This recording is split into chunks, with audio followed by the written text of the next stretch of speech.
Good morning, bulls and bears. Let's start off with the US dollar index, which rose to 98.9, its highest level since early December.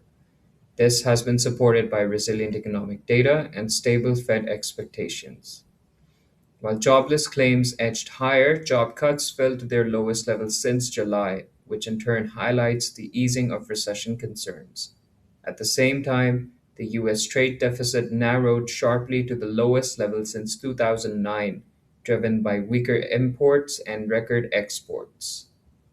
Markets now focus on Friday's non farm payrolls report. The Fed is widely expected to hold rates steady in the near term, while rate cuts later this year remain priced in. Technically, short term pressure persists. Support lies at 98.3 to 98.5, while 99 to 99.2 remains key resistance. Without stronger upside data surprises, a clear breakout looks difficult.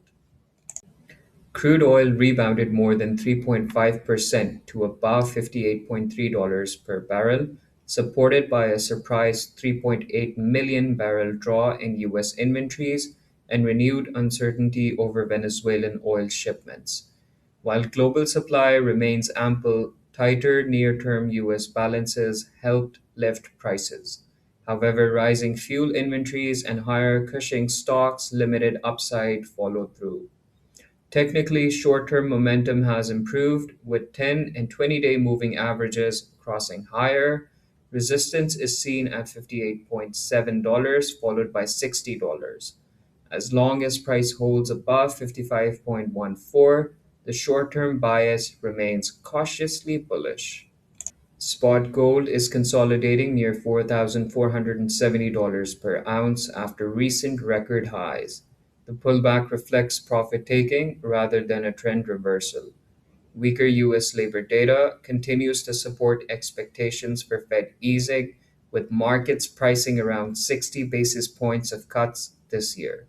Geopolitical risks remain elevated, and central bank gold buying extended into a 14th straight month, reinforcing structural demand. Technically, gold remains in a high level consolidation. Support sits near $4,400 per ounce, while resistance is at $4,497, and the all time high is around $4,550.